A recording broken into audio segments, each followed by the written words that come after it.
ஸ்ரீஹி ஸ்ரீமதே ராமானுஜாய நமக. ஸ்ரீமத் வரவர முனையே நமக. ஸ்ரீ ஸ்ரீனிவாச மகாகுரவே நமக. ஆழ்வார் எம்பெருமானார் ஜியர் திருவடிகளே சரணம். ஸ்ரீசக்கரம் பக்தி யூடியூப் நேயர்கள் அனைவருக்கும் நமஸ்காரம். அடியேன் நந்தகுமார ஸ்ரீனிவாசதாசன், ஸ்ரீ கிருஷ்ணா வேதக்கல்வி நிலையம், காட்பாடி, வேலூர். மீண்டும் ஒரு பகவத்கீதை தொடர் உபன்யாச காணொளி வாயிலாக பக்தர்களை சந்திப்பதில் அடியேன் மிகுந்த மகிழ்ச்சி அடைகிறேன். இந்த காணொளியில் மனிதனின் வாழ்க்கை பாடமான ஸ்ரீமத் பகவத்கீதையினுடைய அர்ஜுன விஷாத யோகம் என்று தலைப்பிடப்பட்டிருக்கும் முதலாவது அத்தியாயத்திலிருந்து 26வது ஸ்லோகத்தை நாம் அனுபவிக்க இருக்கிறோம். ஏற்கனவே அடியேன் பலமுறை தெரிவித்தது போல பகவத்கீதையை நன்றாக படித்து புரிந்து கொண்டு வாழ்க்கையில் நடைமுறைப்படுத்த ஆரம்பித்தால் அந்த க்ஷணம் முதல், அதாவது அந்த நொடி முதலே அந்த மனிதனுடைய வாழ்க்கை செம்மையாக மாறுவதற்கான அடித்தளம் அமைக்கப்பட்டுவிடும். காரணம், பகவத்கீதை அபார சக்தி படைத்த ஒரு மாபெரும் பொக்கிஷம். காரணம், பகவானுடைய வார்த்தைகள். ஆம், பகவத்கீதையினுடைய 700 ஸ்லோகங்களில் 574 ஸ்லோகங்கள் பகவான் ஸ்ரீ கிருஷ்ணருடைய நேரடி சொற்கள், வார்த்தைகள். அந்த வார்த்தைகளை உச்சரிப்பதும் கேட்பதும் எவ்வளவு பெரிய ஆனந்தம்! இதற்கு பிராப்தம் இருந்தால் மட்டுமே அந்த மனிதன் குறைந்தபட்சம் பகவத்கீதையினுடைய ஒரு ஸ்லோகத்தை காதால் கேட்கவாவது முடியும். ஆதலால் யாரெல்லாம் பகவத்கீதையை படித்துக் கொண்டிருக்கிறார்களோ, பகவத்கீதையை ரசித்து ருசித்து கொண்டிருக்கிறார்களோ, அனுபவித்துக் கொண்டிருக்கிறார்களோ, வாழ்க்கையில் நடைமுறைப்படுத்த தொடங்கிவிட்டார்களோ, அவர்கள் எல்லாம் பாக்கியசாலிகள், மிகுந்த பாக்கியசாலிகள். காரணம், இந்த கலியுகத்தில் பல இன்னல்கள், தடங்கல்கள், பலதரப்பட்ட விஷயங்கள் எல்லாம் மனிதனை திசை திருப்புவதற்காக இங்கே நடந்து கொண்டிருக்கிறது. இப்படிப்பட்ட இந்த காலகட்டத்திலும் பகவானை நினைத்து அவரை வழிபட்டு அவர் நமக்கு அருளிய பகவத்கீதையை படிக்கக்கூடிய, கேட்கக்கூடிய பாக்கியம் கிடைக்க பெற்றிருக்கிறது என்றால் அதுவும் அவரது திவ்ய திருவருளால் தான் சாத்தியம். தன்னுடைய பக்தனை பகவான் என்றும் கைவிடுவதில்லை. பகவத்கீதையை தெளிவாக நாம் படித்தாலே இது நமக்கு புலப்பட்டுவிடும். ஆதலால் வாருங்கள், இந்த மாபெரும் பொக்கிஷத்தை நாம் நன்றாக படித்து புரிந்து கொண்டு வாழ்க்கையில் நடைமுறைப்படுத்தி பயனடையலாம். இதுவே ஒரு அமைதியான, ஆன்மீகமயமான, திவ்யமான வாழ்க்கைக்கு அடித்தளம். இந்த பகவத்கீதையை நாம் நன்றாக கற்று நாம் ஒரு எடுத்துக்காட்டான, அதாவது மற்றவர்களுக்கு ஒரு ஆன்மீக உதாரணமாக நம்முடைய வாழ்க்கையை அமைத்துக் கொள்ள முடியும். ஆம், பின்வரும் தலைமுறையினருக்கு இது ஒரு எடுத்துக்காட்டாக அமையும். அந்த பக்தருடைய வாழ்க்கை, யாரெல்லாம் பகவத்கீதையை படித்து வாழ்க்கையில் நடைமுறைப்படுத்துகிறார்களோ அவர்களுடைய வாழ்க்கை பின்னால் வரும் சன்னதியருக்கும், தற்போது உள்ள நண்பர்கள், உறவினர்கள், ஏனைய அனைவருக்கும் ஒரு எடுத்துக்காட்டாக அந்த பக்தனுடைய வாழ்க்கை அமையும் என்பதில் எவ்வித மாற்று கருத்தும் இல்லை. ஆதலால் வாருங்கள், பகவத்கீதையை தெளிவாக கற்று பயனடையலாம். ஒரு ஆன்மீகமயமான வாழ்க்கையை நாம் அமைதியாக வாழலாம். அந்த வகையில் இந்த காணொளியில் பகவத்கீதையினுடைய முதலாவது அத்தியாயம், அதாவது அர்ஜுன விஷாத யோகம் என்கிற தலைப்பு கொண்ட முதலாவது அத்தியாயத்திலிருந்து 26வது ஸ்லோகத்தை நாம் அனுபவிக்க இருக்கிறோம். இது ஒரு அருமையான ஸ்லோகம். பகவத்கீதையினுடைய அனைத்து ஸ்லோகங்களுமே முத்துக்கள் போன்றவைதான். ஒவ்வொரு ஸ்லோகமும் ரசிப்பதற்கு, ருசிப்பதற்கு, பருகுவதற்கு நாம் அனுபவிப்பதற்கு கொடுத்து வைத்திருக்க வேண்டும். வாருங்கள் ஸ்லோகத்தை காணலாம். தத்ரா பஷ்யத் ஸ்திதான் பார்த்தக பித்ருன் அத பிதாமகான் ஆச்சார்யான் மாதுலான் பிராத்ருன் புத்ரான் பௌத்ரான் ஷகீம்ஸ்ததா ஸ்வசுரான் சுக்ருதஸ்சைவ சேனயோர் உபயோர் அபி. தத்ரா பஷ்யத் ஸ்திதான் பார்த்தக பித்ருன் அத பிதாமகான் ஆச்சார்யான் மாதுலான் பிராத்ருன் புத்ரான் பௌத்ரான் ஷகீம்ஸ்ததா ஸ்வசுரான் சுக்ருதஸ்சைவ சேனையோர் உபயோர் அபி. இந்த ஸ்லோகத்தில் இடம்பெற்றிருக்கும் முக்கியமான வார்த்தைகளுக்கு உண்டான பொருளை அடியேன் இங்கே பக்தர்களிடம் பகிர வேண்டும் என்று விருப்பப்படுகிறேன். அந்த வகையிலே ஒவ்வொரு முக்கிய சொல்லுக்குண்டான பொருளையும் நாம் காணலாம். பார்த்தக என்றால் அர்ஜுனனை குறிக்கின்றது.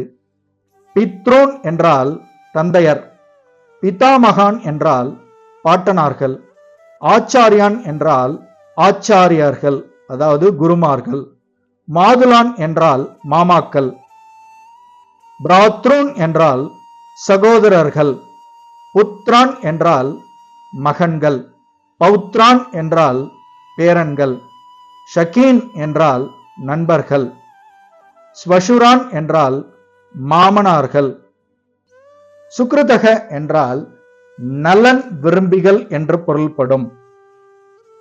வாருங்கள் இனி ஸ்லோகத்தினுடைய மொழிபெயர்ப்பையும் தெளிவான பொருளுரையையும் காணலாம்.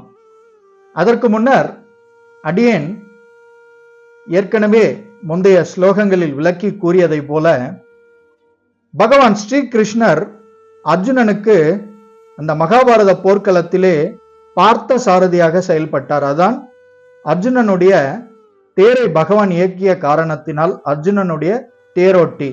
அதுதான் சென்னை மாநகரிலே திருவல்லிக்கேணியிலே அமைய பெற்றிருக்கும் ஸ்ரீ பார்த்தசாரதி பெருமாள் திவ்ய தேச திருக்கோயிலிலே பகவத்கீதையினுடைய இந்த பார்த்தசாரதி என்கிற இந்த வார்த்தைக்குண்டான பிரதிபலிப்பை இங்கே நீங்கள் தெளிவாக இந்த திருக்கோயிலிலே சேவிக்க முடியும்.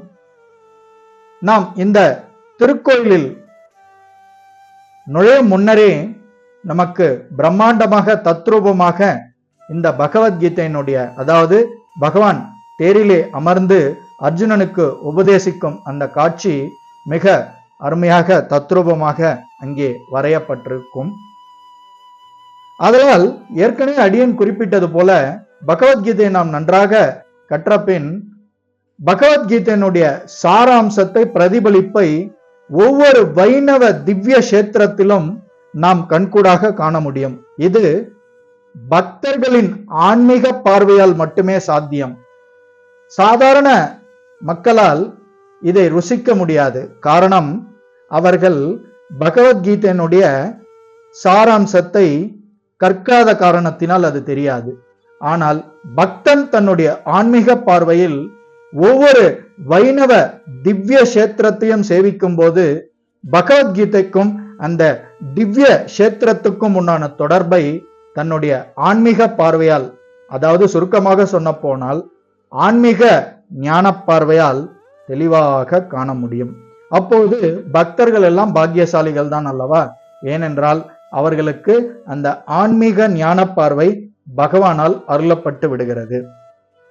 வாருங்கள் இந்த ஸ்லோகத்தினுடைய ஏற்கனவே அடியன் குறிப்பிட்டது போல மொழிபெயர்ப்பையும் பொருளுரையும் காணலாம். அதாவது அந்த மகாபாரத போர்க்களத்திலே யாரெல்லாம் கூடியிருந்தார்கள், அர்ஜுனனுக்கும் அவர்களுக்கும் உண்டான உறவு முறை என்ன? அதாவது தன்னுடைய அர்ஜுனனுடைய தரப்பு பாண்டவர்கள் தரப்பு, எதிர்த்தரப்பிலே கௌரவர்கள் தரப்பு அந்த துரியோதனுடைய தலைமையிலே செயல்பட்டு கொண்டிருக்கின்றது. அந்த போர்க்களத்திலே இரு தரப்பு சேனைகளிலும் யாரெல்லாம் அங்கு கூடியிருந்தார்கள் என்பதை இந்த ஸ்லோகம் தெளிவாக விளக்குகிறது. ஸ்லோகத்தினுடைய மொழிபெயர்ப்பு: போர்க்களத்தின் இருதரப்பு சேனைகளின் நடுவே நின்றபடி தந்தைமார்கள், பாட்டனார்கள், ஆச்சாரியார்கள், மாமன்கள், சகோதரர்கள், மகன்கள், பேரன்கள், நண்பர்கள், மாமனார்கள் மற்றும் பல நலன் விரும்பிகளும் கூடியிருப்பதை அர்ஜுனனால் தெளிவாக பார்க்க முடிந்தது. ஆம், அர்ஜுனன் கேட்டுக்கொண்டதற்கிணங்க பகவான் ஸ்ரீகிருஷ்ணர் அர்ஜுனனுடைய தேரை அந்த இரு சேனைகளுக்கும் மத்தியிலே, அதாவது பாண்டவர் தரப்பு மற்றும் கௌரவர் தரப்பு, இந்த இரு படைகளுக்கும் மத்தியிலே அர்ஜுனனுடைய தேரை பகவான் நிறுத்தினார்.